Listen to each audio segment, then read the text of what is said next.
really grateful for all the opportunity that the Loudoun County Public Library gives to the local artist. And today, yes, beautiful day. I don't know where you guys are. I'm in Charleston taking a workshop from my hotel room. Had to send away the kids. And yeah, I am still excited to paint this beautiful summer theme painting.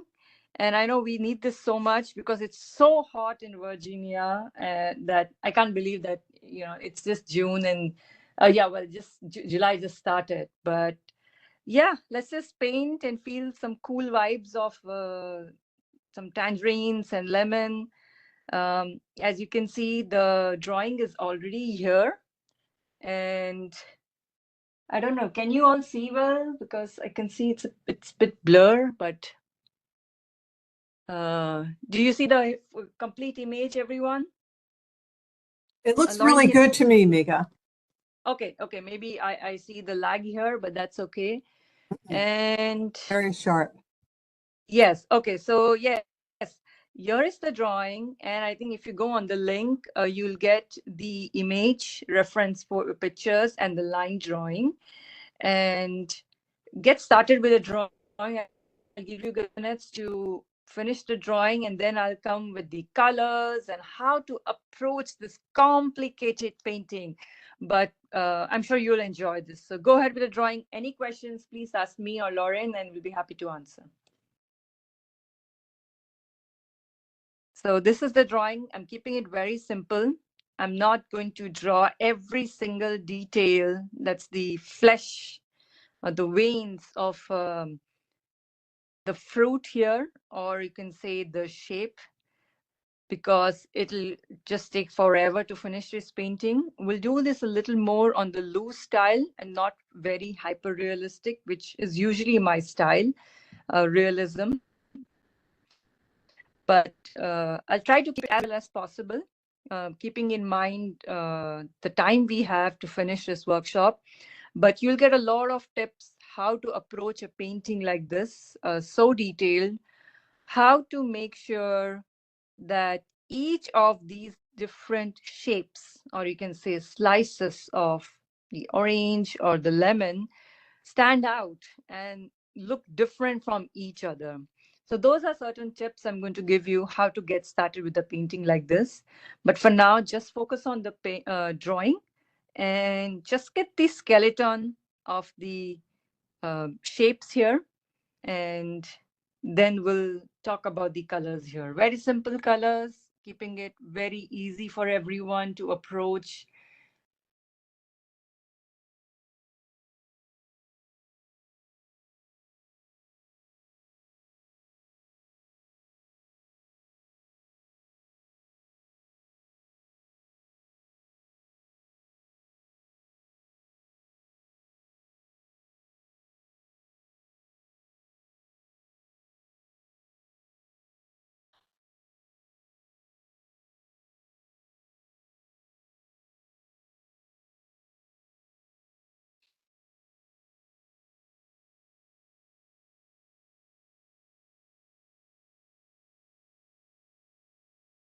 Lots of warm colors here, yellows and oranges and reds.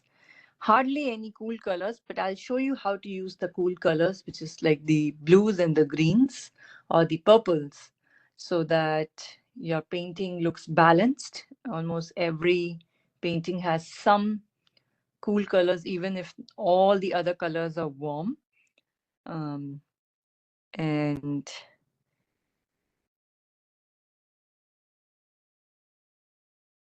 you'll see how to balance them out. About 5 more minutes to finish your drawing. If you're still drawing, keep drawing, because I'm still going to talk about the colors, but keep drawing.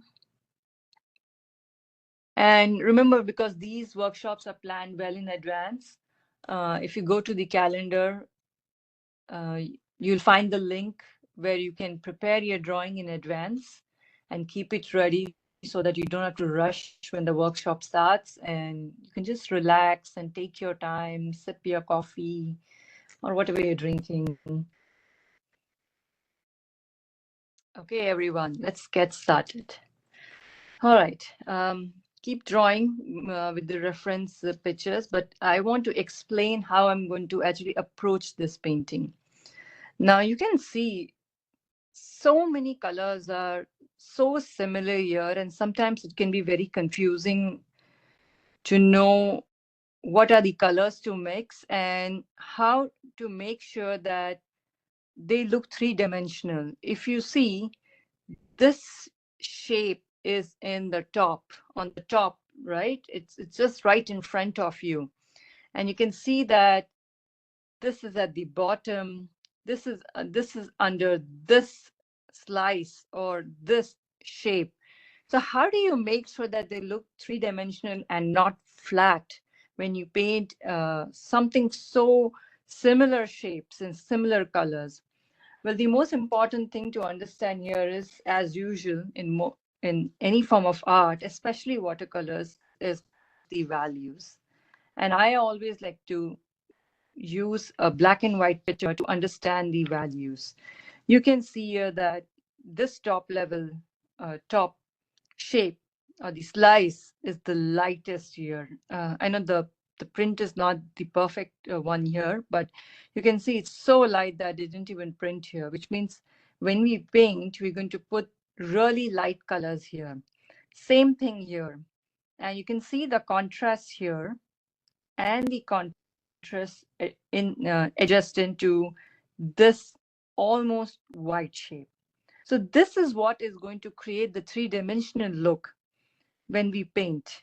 And whenever we start painting one area, we have to make sure that the adjacent areas are the right in values. If they're not, you go back and either remove some paint or add some paint. It's always easy to add more paint than removing. So that's why we're going to go very light and slow.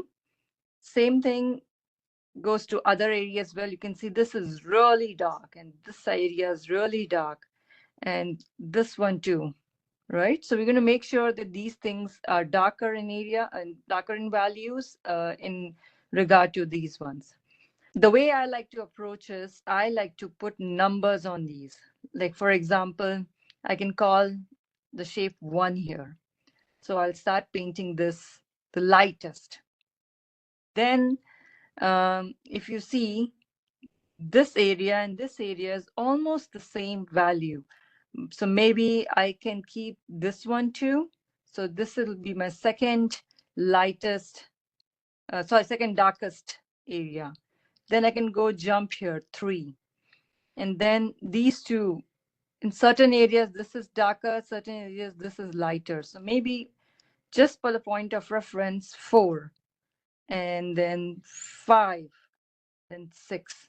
So this is how you name your shapes. You number your shapes um, just to keep a track of what you're going to paint next or see how light or how dark. And you'll have to probably come back and forth to see if it really matches what you're looking for and if it looks three-dimensional. Megha, a couple Color. of people are having issues with sound where you're breaking in and out. Can you maybe pull the computer closer to you? I am on the phone, so I'm very close to the phone. You are very close. Yes. Okay. You're not breaking up for me and not breaking up for everybody. So I'm not sure. Maybe it's a connection issue. And then also someone's asking if she can use watercolor pencils. Is that okay? Yeah, yeah, absolutely. Absolutely. And other people say they can hear very well. I would just put your volume up all the way, everyone, and pull the computer close. Yes. I'm sorry to interrupt. No, that's okay. I want to make sure everybody can hear. Okay, we'll continue. I'll probably go slowly so that doesn't break much. But for colors, you can see I have a variety of yellows.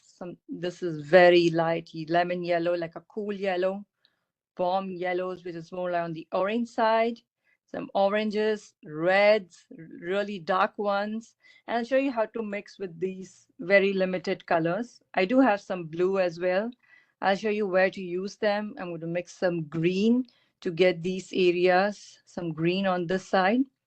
So those are the only colors, and this is how we're going to approach this painting value-wise, and also show how to really do some light values and dark values. Okay, so get your colors on the palette, and then we'll slowly start painting. Okay. Um,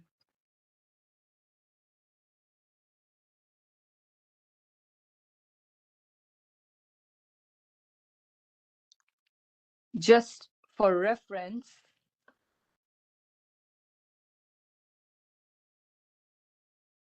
if you want to know what a lighter value is, then I'm going to just do a small demo here.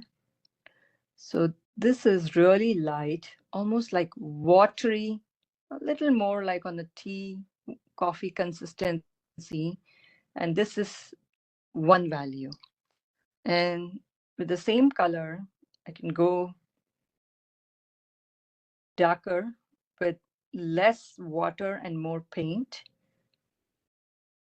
And you can immediately see the stark difference. So this is going to be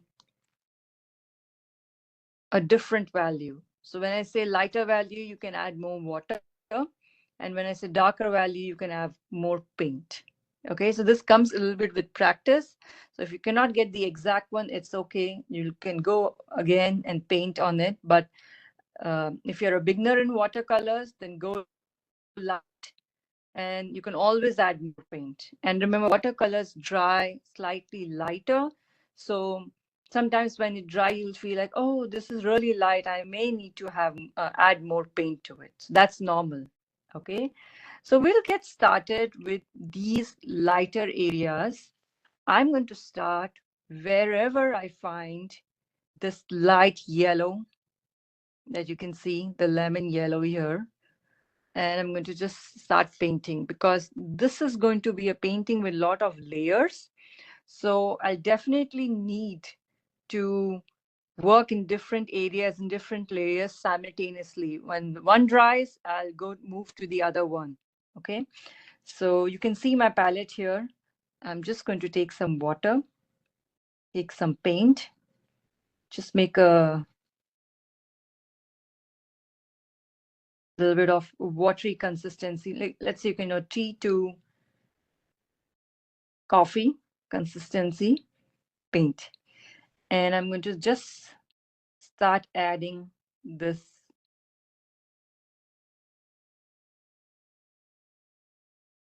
in different areas. And remember, I am also following the shape. You can see the shapes are changing in certain places.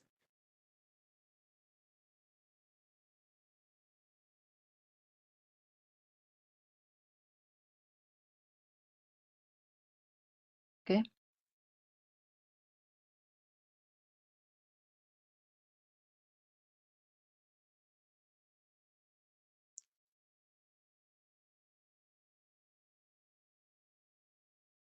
Same thing on this side.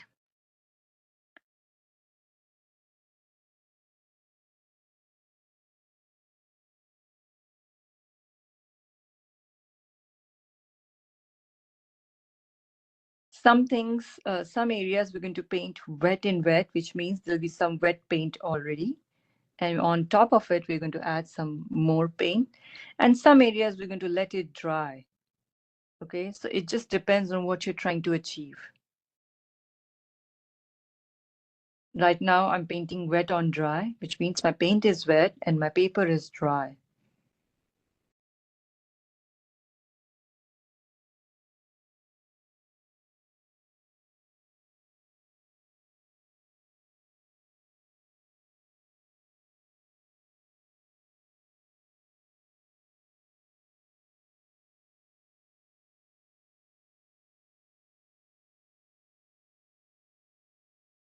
If it's very hot where you are, then probably your paint will start to dry very quickly, or maybe the paint you put on your paper will start to dry very quickly.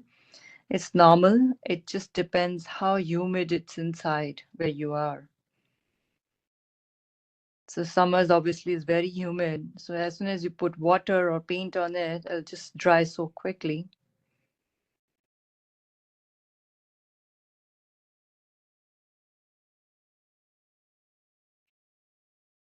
Watercolors, a lot of people find it very difficult. And I would say it's not a difficult medium, it's a different medium. You just have to plan better with watercolors, unlike acrylics, charcoal, or other mediums like oil. So you just need a little more planning. But I think it's one of the most versatile mediums because it just creates magic with water. You just have to plan better, need more patience. That takes some time, but the results are phenomenal. You will not get that kind of result anywhere, what you get with watercolors. Coming to this middle area, again, you can see in the picture, there are some empty white areas that actually I'm going to leave it open and not paint. So I'm just going to move my brush in between the paper. Usually, um, I use a masking fluid to cover those areas so that I cannot put any paint. But right now I'm not doing any masking fluid. So I'm just going to work between the areas so that I don't add any paint. I don't have white paint today, so I can't even demo how to put white paint on it. I'm just going to use my brush to find some empty spaces on the paper and leave it as it is.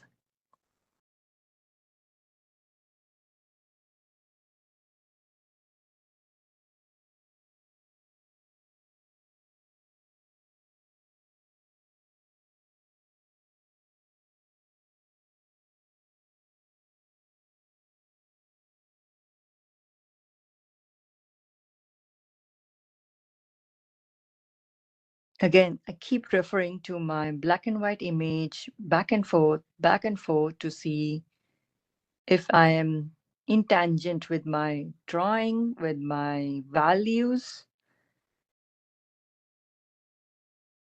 which is very important to achieve in watercolors, because those values give you that three-dimensional look that we're trying to achieve in a realistic painting. As a realistic painter, I paint what I see. I don't imagine things.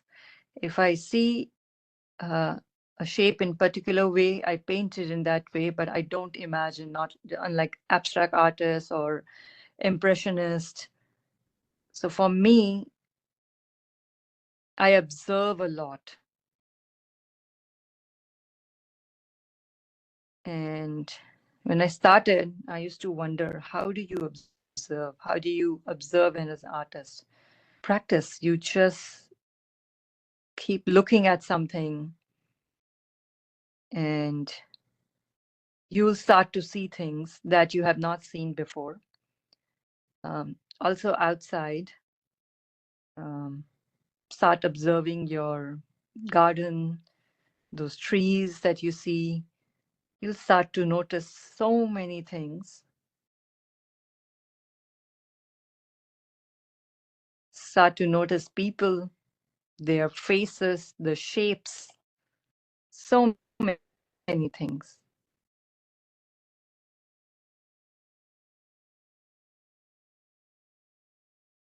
Okay, this looks good. Okay, I'm going to take a minute so that everybody can catch up.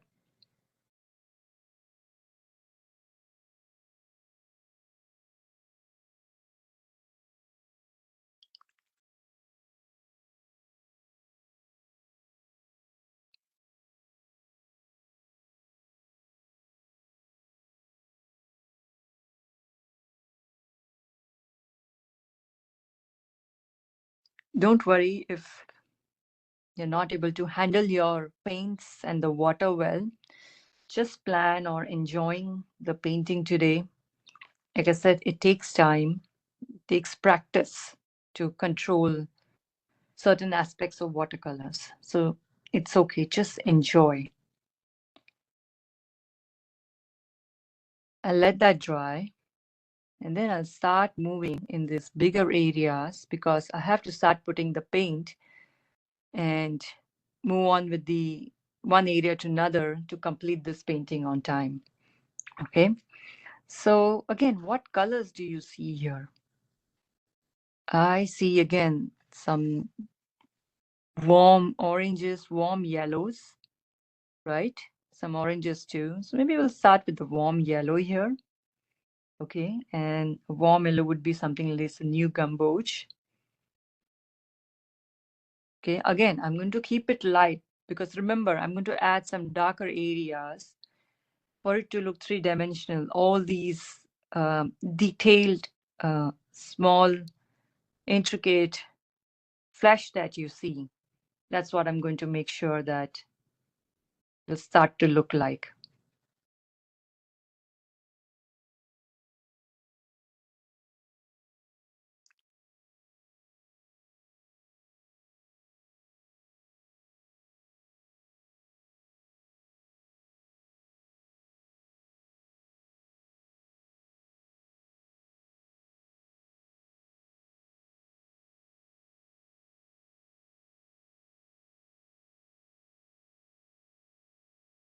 For larger areas, you can use larger brushes. I think I'm comfortable with this one today, but you can just go with a larger brush and paint like big areas easily. Coming to these areas, I'm trying to keep them super light, which means less paints here. And I'll tell you why. Those areas almost like bifurcate those other shapes on the side, like you can see the triangle. So I'm just going to keep it light.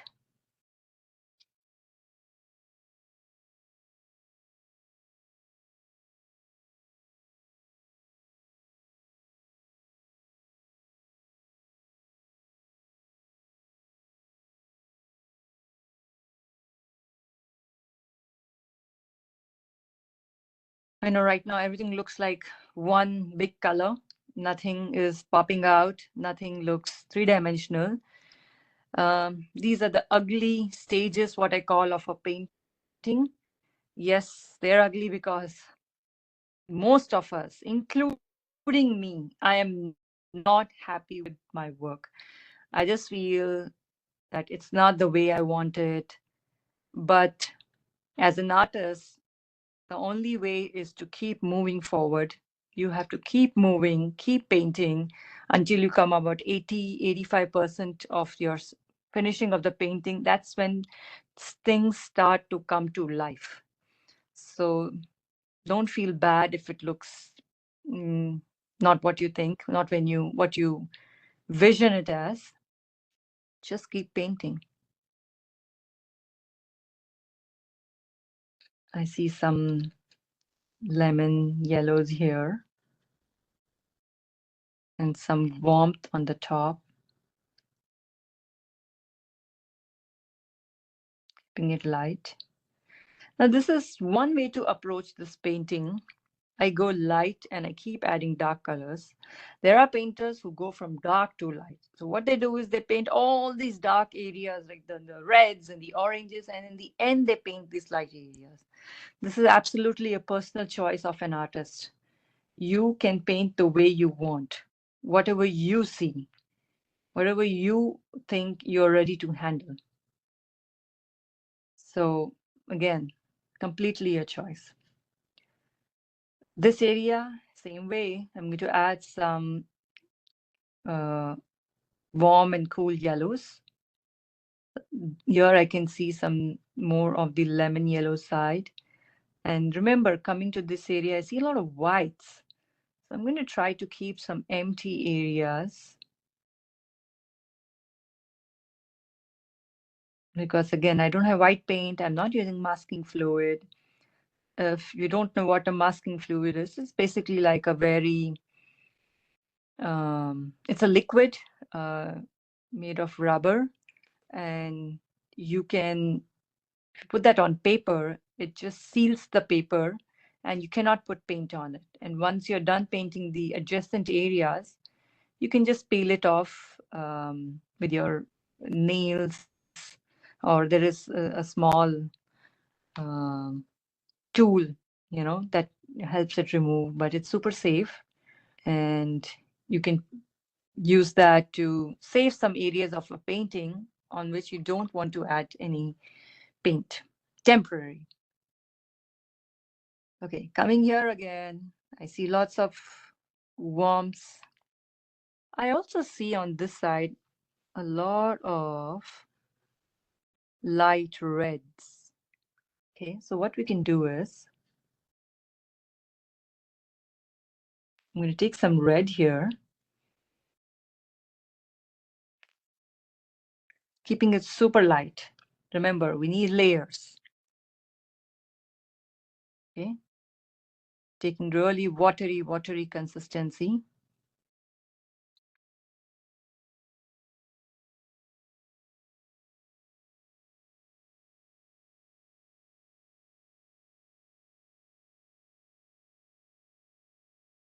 I'm just going to add first few layers.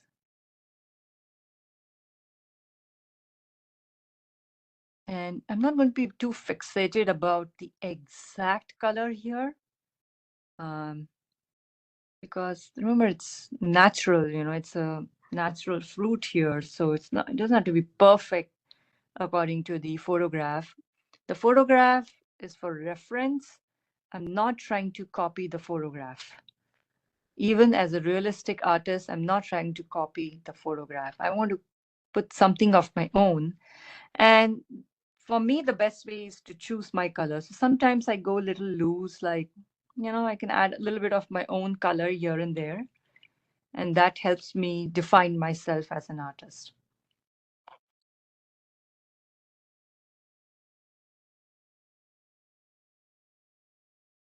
We can go here again. It's a lot in this area. I see a little more yellows, and here oranges and reds, right? So what I can do is, again, super light.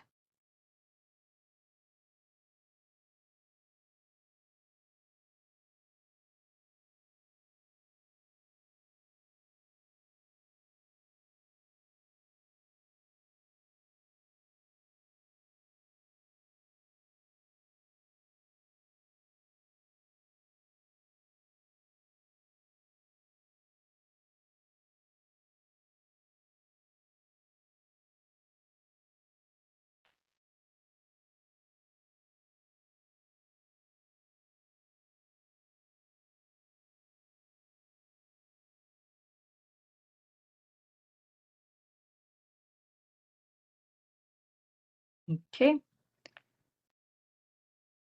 Wow, we got almost the skeleton of most areas. Okay, and we're going to just let them dry, come back and paint more layers on it. Okay. Oh, we do have a few more areas that we can work with. Okay.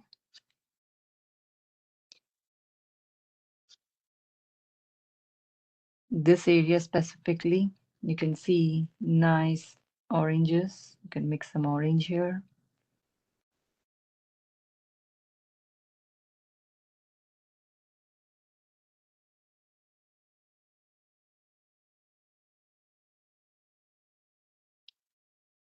And if you don't have watercolors today, that's fine. Use your acrylic paints, that's okay. Use your pencils, your watercolor pencils, they are great. So many new products in watercolors. Feel free to use them. If you have acrylics, just dilute them to use just like watercolors. But you, in any way, just paint. While this is wet, I'm just going to add some paint on it. I'm going to add some red on it.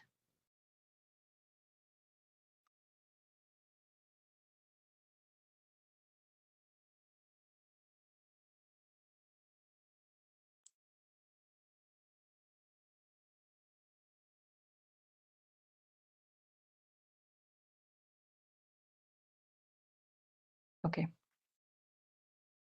I'll wait now for you guys to catch up, and then we'll move on to the second layers of the painting. Some may need third too, but at least second for sure. So let it dry, and if you have any questions, let me know.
Okay, and you can check which layers are dry. This is almost dried, just damp.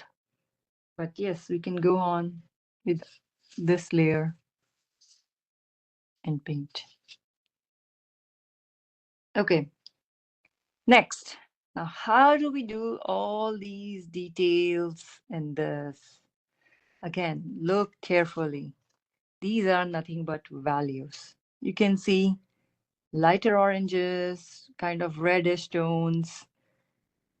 It's just you take small areas and you just paint them in the direction.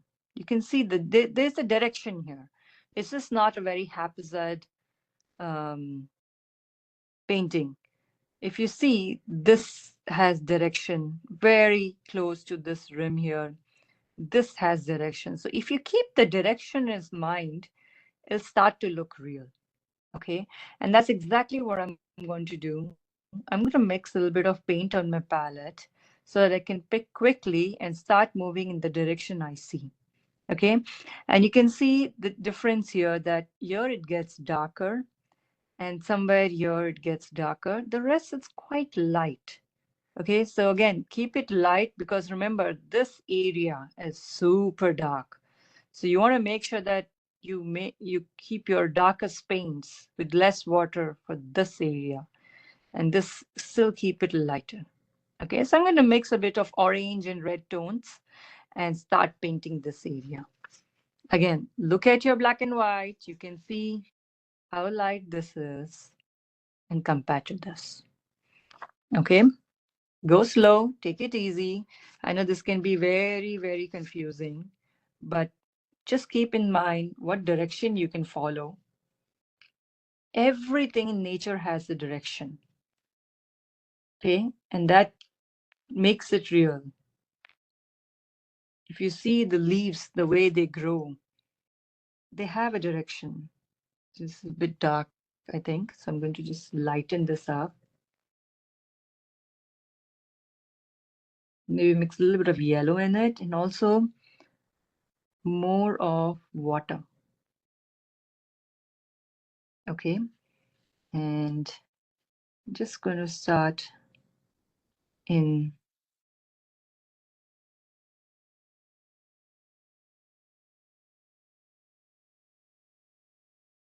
can see the direction here.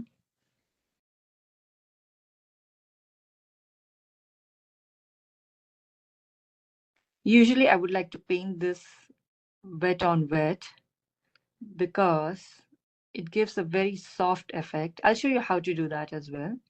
But right now I want you to start with dry paint.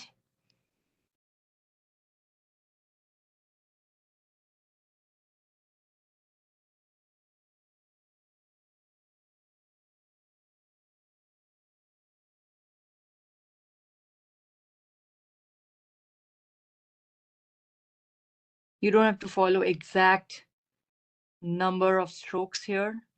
Just keep it simple. A few strokes here and there. Most important is the values. It's not the number of strokes you do here. I'm going to go a little more dark here in some areas. Take some red, mix it here, and you can see just in this areas, slightly more darker, and leave the rest the way it is. Okay. I can also do this wet on wet. What I'm going to do is just take some clean water and wet this area.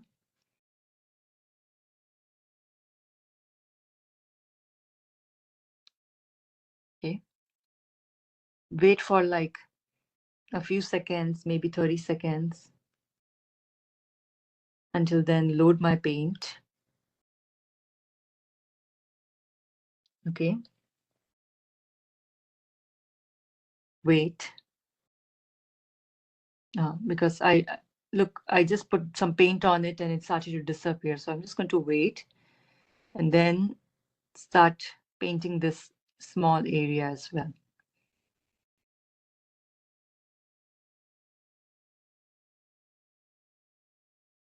Still slightly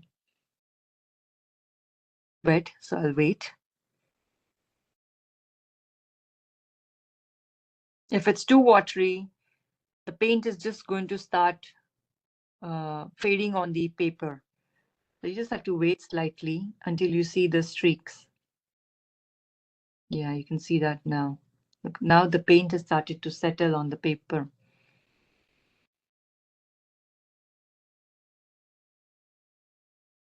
Slightly more darker orange. Just in these areas.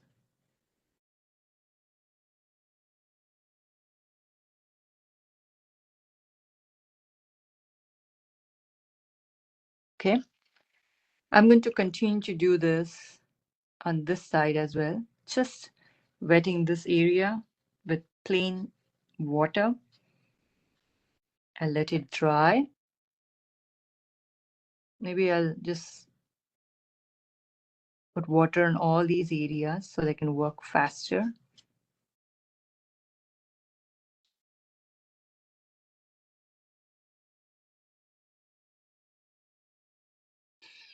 Here I'm going to keep it minimal because it's empty.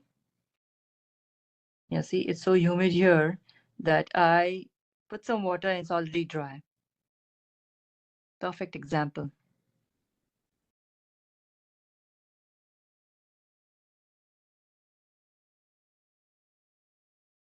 Yeah, I'm going to keep it minimal. Just following the direction here. Not trying to be too perfect.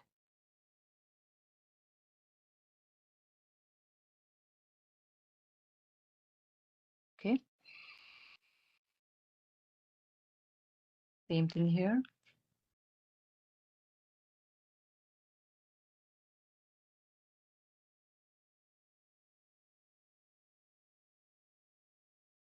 Yeah, you can see that it's just light. Take a little more red.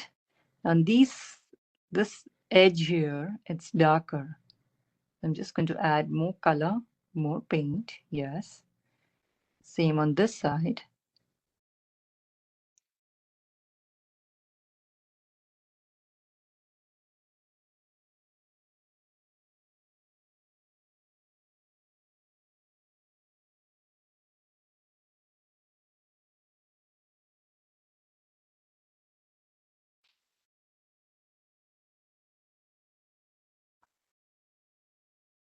I want to wet this area. Wet on wet works better because it's giving me a softer feel.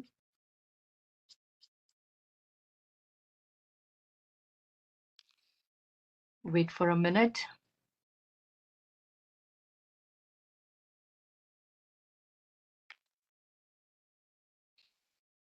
On the other end, I'm just going to see if I need to fix something else.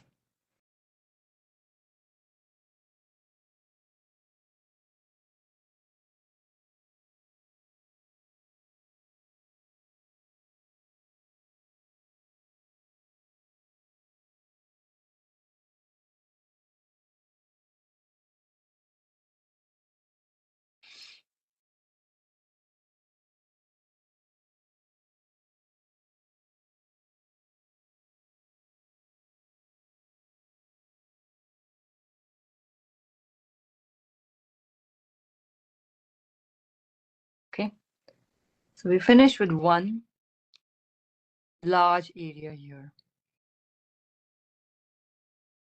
And maybe I'll have to come back and fix a few things, but for now, I'll leave it alone.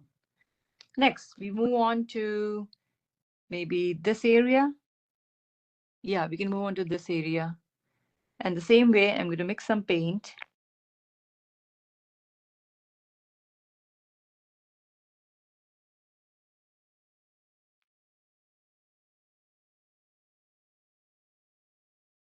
And tackle this one by one.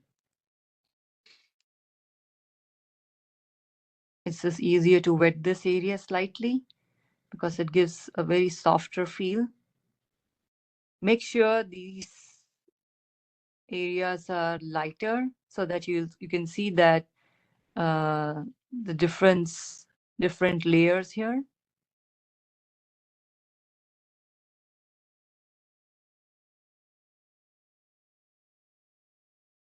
Okay.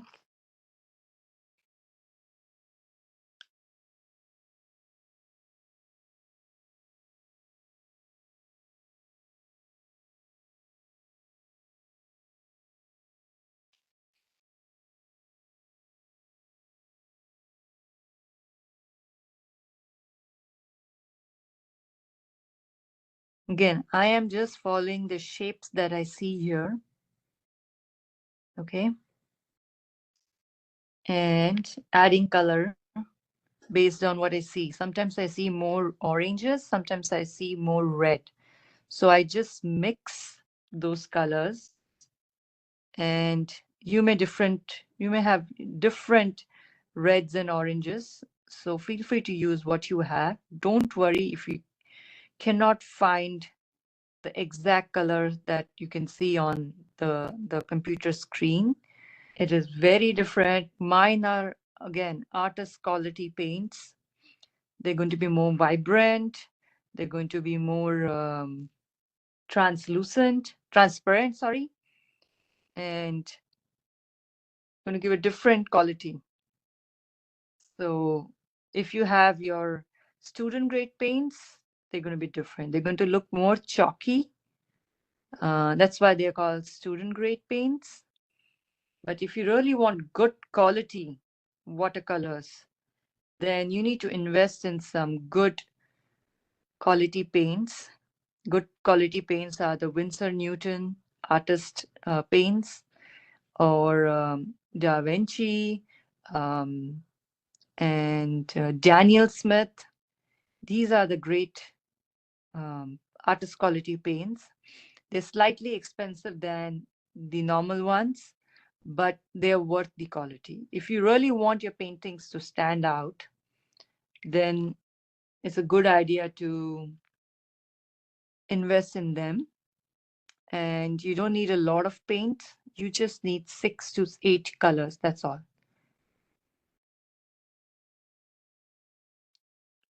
That's all you need. Just 1 to 2 good brushes and 6 to 8 paints.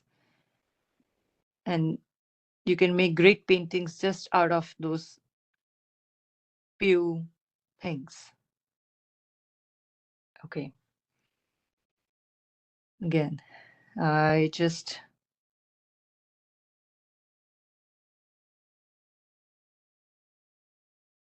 right.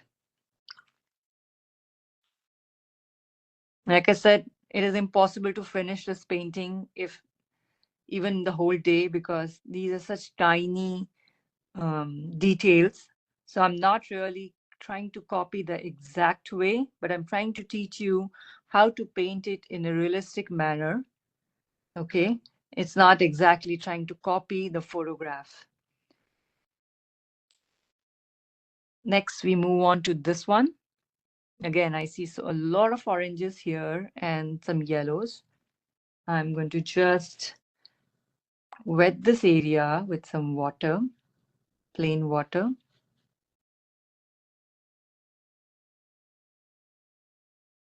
In my studio, if I paint this, I'll take a lot of time to paint this because I take time to paint. I am a slow painter and it's completely fine.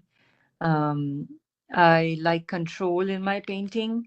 I take my time to assess each and every information, how I can change things a bit, even the composition. And that's just the way I work. And it's just my style of painting. So I take my sweet time. So don't be in a rush to finish your painting. Take your time. It's worth it. You'll be so much more happier if you took your time to plan your colors, to plan your composition, to plan all the details that you want in your painting to stand out. It's part of the process of a successful painting. And I know some painters are bold.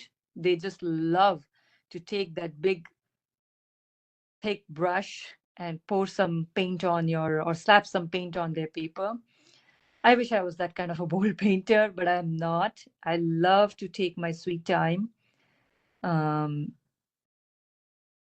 but that's how I just see things. I just plan that way. And it's okay. You don't have to be someone else. You just be yourself. It's just how you see things. You need your time. And remember, you're painting for fun. So there's no race. Gives you joy, then take your sweet time. All right, see, we are coming together. The layers are forming, and now the painting is starting to look a little more real. We just have a little more time, but don't worry, we'll try to finish as much as possible. I'm going to take a minute pause so that people can catch up. I know there's a lot going on here. Don't worry. Any questions, please, please, please come back to us and send me an email as well at meghawatercolor@gmail.com. Any questions? If you need a feedback for this painting, I'll be happy to give you a written feedback. Any questions on materials, on anything related to watercolors, feel free to get back to me.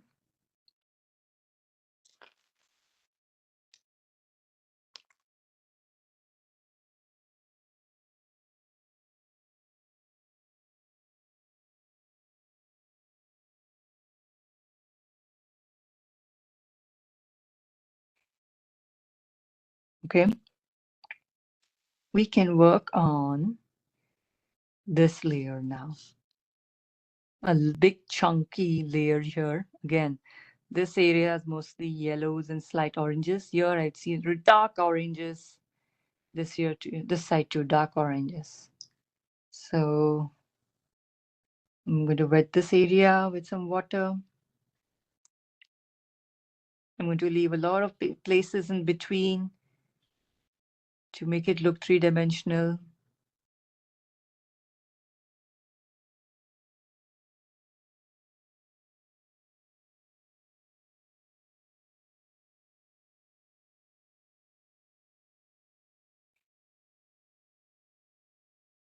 Usually, if you don't like a painting, it's always nice to leave it alone, turn it around somewhere where you cannot see. Go to bed, wake up in the morning and see it with fresh eyes. I can guarantee you, you will be in a better mood and probably work on it. But if you're constantly looking at your painting very close to it, then you will not like it. We just are constantly looking at it and we just find only faults in it. So I usually take a break from my paintings so that I can discipline them and then come back and then take a fresh look.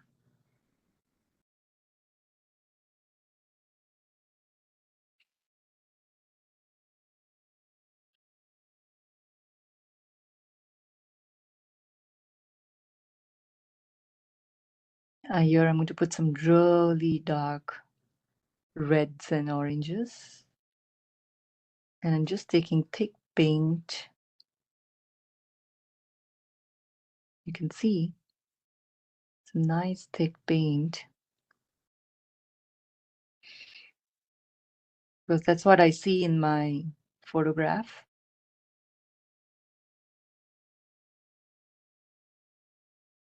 And I know they're going to dry lighter, so I am taking that splurge to take a lot of paint here. It's all wet in wet.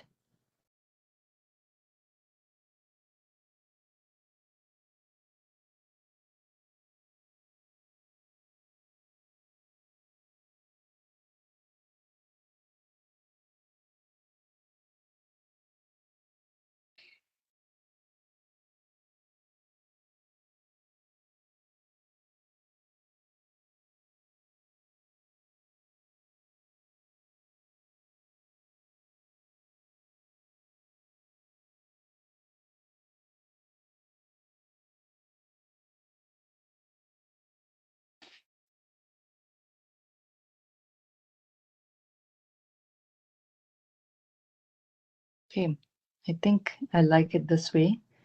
I'm going to wait here. Yeah.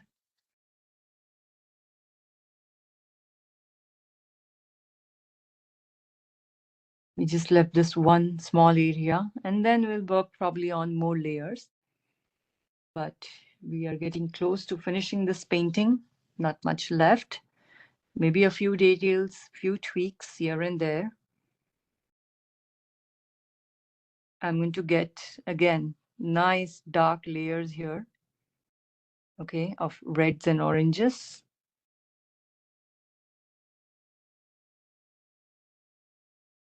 I always tell everyone, most of my students, that it's important to pick your colors, important to pick your style, because that's what differentiates you from other artists. If you just want to copy the photograph, then there are many. But it's very important that you take your time and see how you can make this different, how you can make this yours completely. So that's why I'm not too keen on trying to match every color. Sometimes I do match that color, but it's only if I'm trying to convey some point and something that looks exactly the way it is. But otherwise, I let it go a little bit if I try to mix it differently.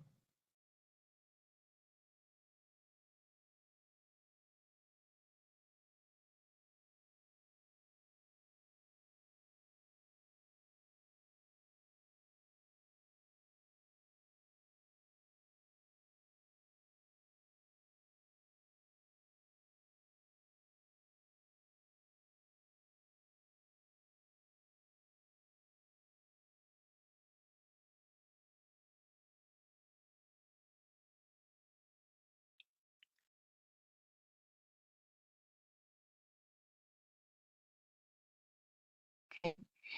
Now I'll just let this sit here. And what we're going to do is we're going to work on these tiny areas, this area and this area. And you can see that this has a bit of green here. So yeah, why not? We're going to start mixing some greens. And this is more like a shadow area.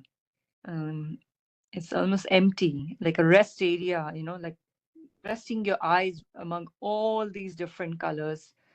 And this is almost like a very, purple, um, kind of a reddish purple. So I'm going to mix some blue.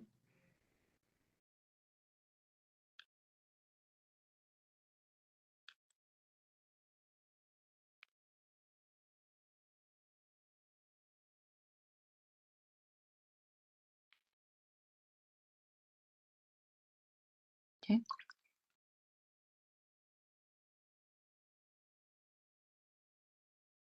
Okay, I'm just going to wet this area with some plain water because I want a very, very soft feel here. So it's better that I put some water and let the paint do its job. And while this is wet, I wanted this color to just flow.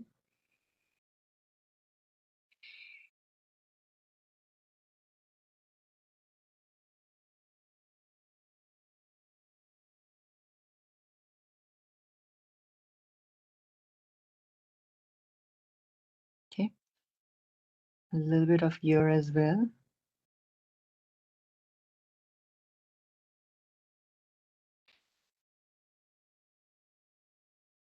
Slightly here.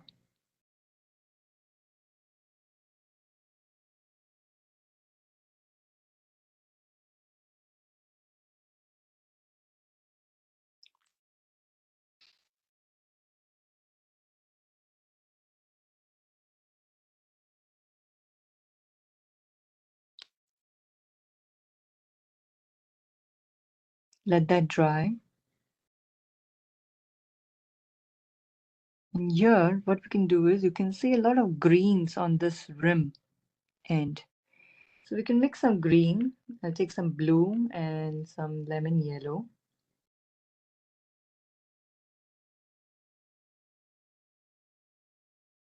Add some greens here.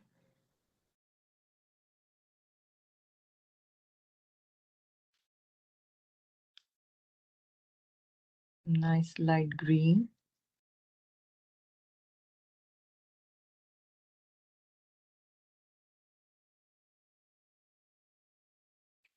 So you can see that the painting has been balanced now. How? We have a lot of warm colors. Everything was warm here. Reds and yellows and oranges. But now we need to balance this painting with some cool colors, and that's your greens, your blues, and your purples. So this is what you do to balance your paintings. And also they're complementary colors. For green, your complementary is red, which we have. For blue, we have oranges. For purples, we have yellows. So everything has been balanced here. And that's very important, no matter how much warm you want your painting to be. Some paintings are just warm, but you need a little bit of that cool element to balance it out. And mostly that comes in shadow areas. You can see a lot of oranges here. So I'm just going to start adding a lot of detail now, orange and reds, where you can see all these textures.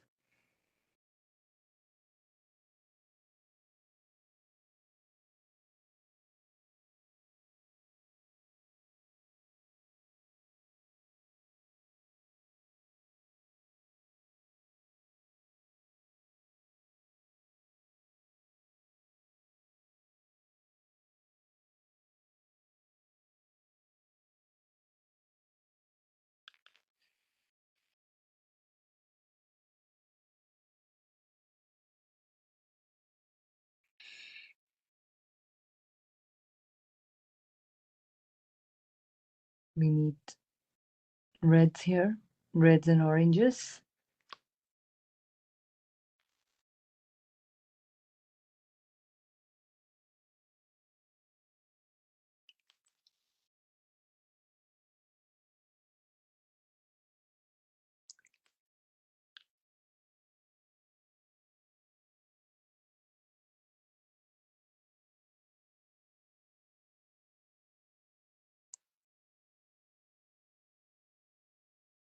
And most importantly here, we need some greens. You can see that.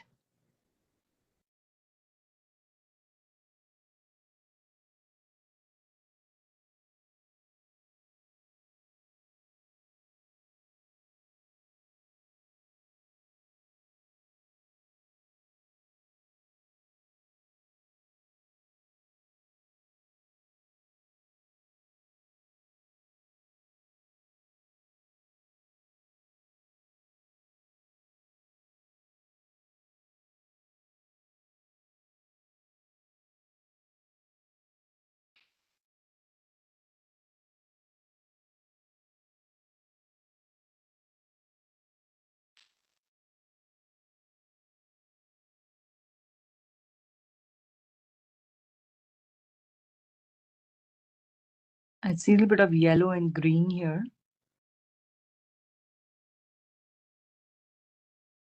But this needs to be a little more darker. So I'm just going to wait for it to dry and then add the dark element here.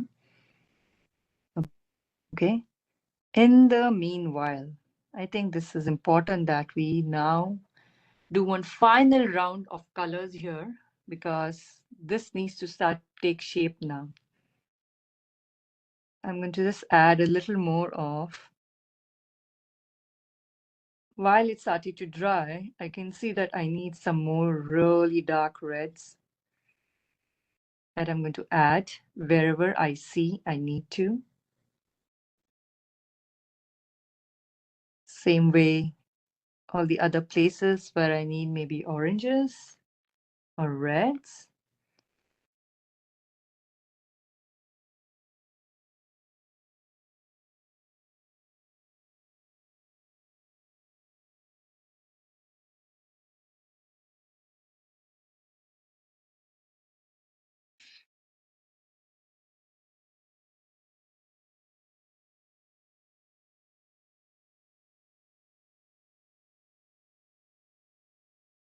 Okay. So you need to start evaluating where you need to add a little more dark areas. Definitely on this side.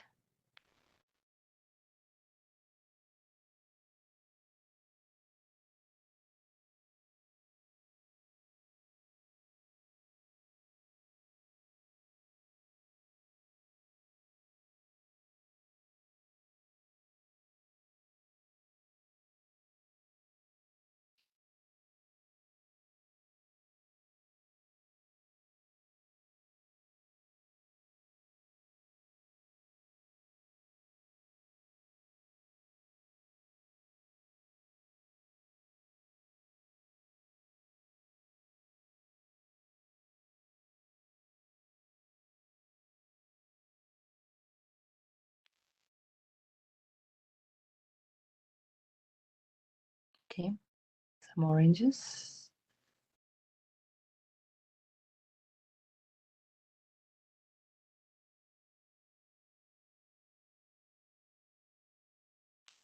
Okay, this looks good. Now,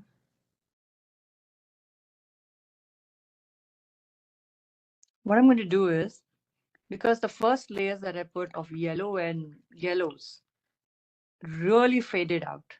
So what I need now is, again, to add a little bit of layer here, but I want to make sure everything is dry. So this is dry.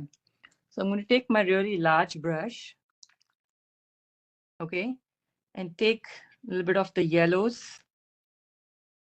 or any yellows, the cooler or the warmer yellows, whatever that area is looking, and just add some wash.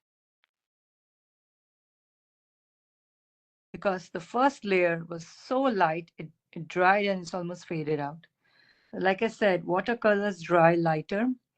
You may have to go ahead and add some layer. I am going to darken these layers as well because they became very light.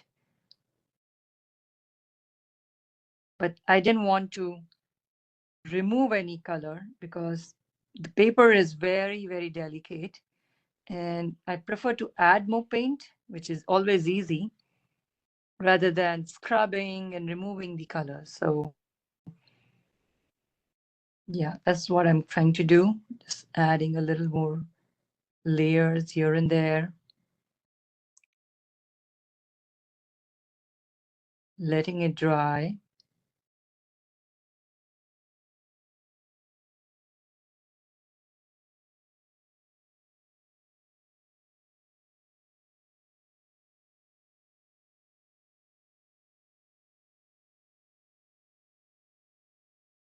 When you add this wash, the last wash, if at all you have to, if you're satisfied, and that's okay, keep it super light because remember, there's already color underneath.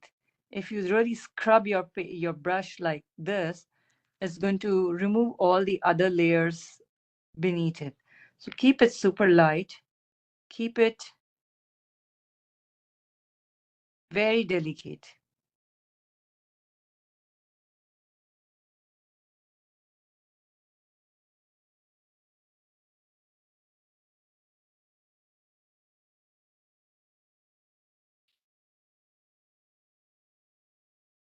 If you put too much water, the other layers are start going to remove the paint and start mingling with each other.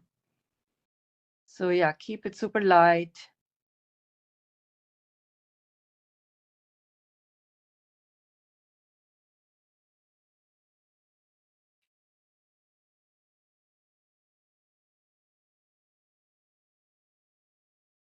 Yeah, I can see. Look, you can make out the difference. Every single slice of the orange or the lime, they look different. This is very important. If they all look similar, then your mind stops right away and the painting becomes too boring. So it's very important that they look different. Some more on the yellow side, some more on the orange side, some more detailed, some more loose, so that your eye is wandering in the painting. Otherwise, what happens is the viewer is going to leave the painting and move on to the next painting. So this is very important when you plan your watercolor painting. So keep that in mind when you paint. That's why I say you have to keep visiting your painting again and again to see if you need to add anything more. Um, I mentioned I needed to add a little bit of dark paint here. This was important. I just added a little bit of dark green.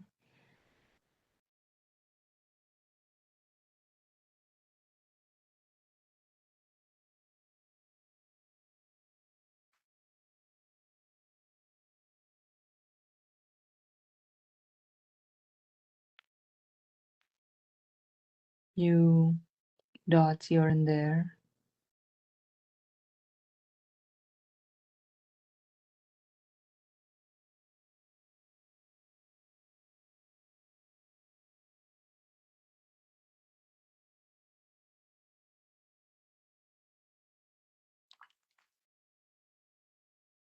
And when this dries up, I'll probably go with this another small layer to add maybe another wash. But now I think you get the point that you need to add a few washes if it dries up light. But otherwise, I think it's looks pretty good.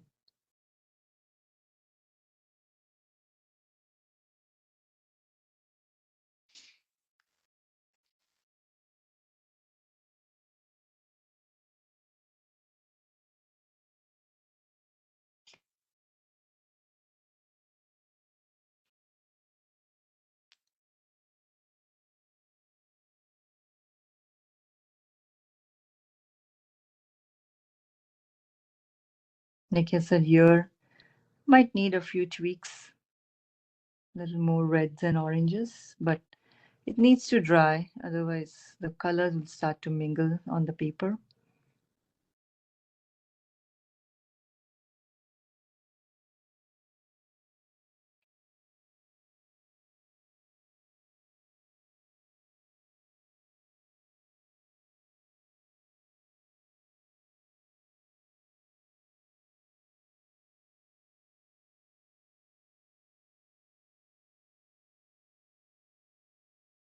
Some of you asked me this question before that, what do you do with the drawing marks that are on the paper? You know, some people like it, some people don't like it. It's completely your choice if you want to keep the drawing on it. Um, it's an artist's choice.